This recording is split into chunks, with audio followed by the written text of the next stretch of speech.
Now let's move on to naming and determining formulas of ionic compounds formed from main group elements. Recall the main group elements are found on the far left and the far right of the periodic table. Here is a list of ionic compounds, ions, and their formulas. Please pause the tutorial and determine the naming pattern. Here is a list of questions to help you determine the pattern. Hopefully you've noted that for these ionic compounds, the first element in the formula was a metal and the second was a nonmetal. Also note that the metals form positive ions or cations, while the nonmetals form negative ions, also called anions. In order to name an ionic compound, first write the name of the metal, then write the name of the nonmetal. Let's try a practice problem.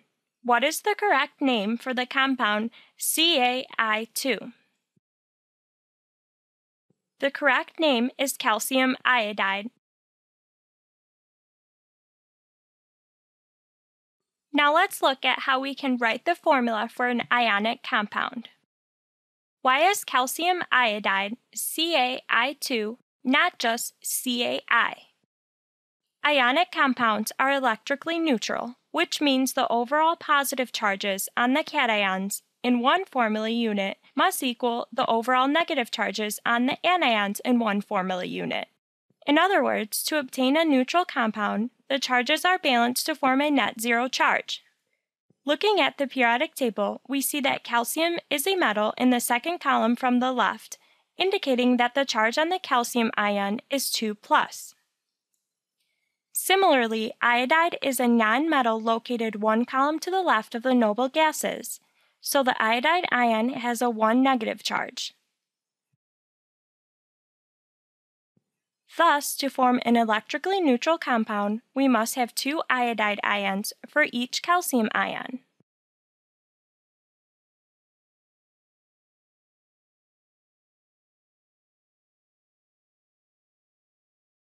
Let's work through a practice problem to figure out how to obtain a net zero charge.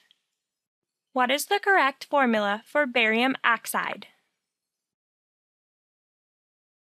First, write the cation and anion for barium and oxide. Then, determine how many cations and anions are needed to produce a neutral compound. Since the 2+ cancels out 2 negative, the correct formula for barium oxide is BaO. It is incorrect to write this compound as Ba2O2 because chemical formulas of ionic compounds are always written as the lowest ratio of elements. It is unnecessary to include a subscript if the subscript is 1. Let's try another practice problem. Please pause the tutorial and determine the correct formula for aluminum sulfide.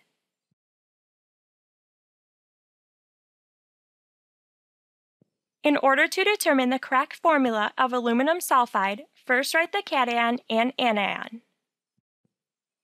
Then, determine how many Al3+ and S2- ions need to be present to obtain a net zero charge. Notice that the lowest common multiple for the charge is 6. Therefore, multiply the Al3+ by 2 and the S2- by 3. By doing this, the charge is balanced.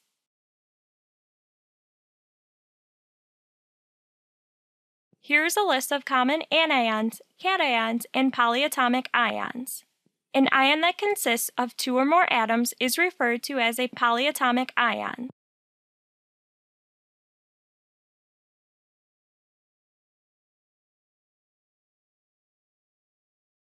Here are a few practice problems. Please pause the tutorial and figure out the correct formula for each compound.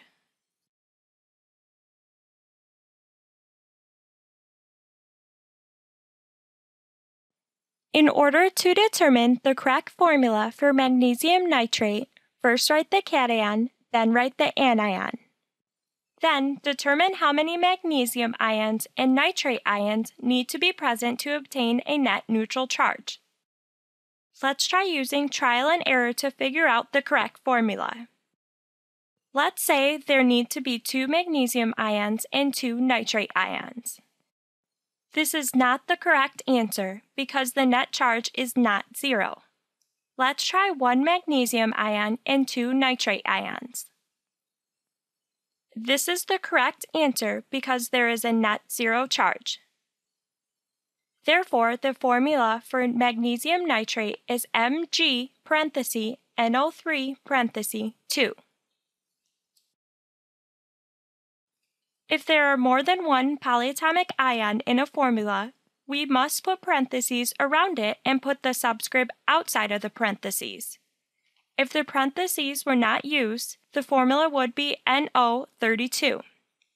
This is not the correct formula because it indicates that there are 32 oxygen atoms in the compound. Here are the correct answers for the rest of the problems. If there are more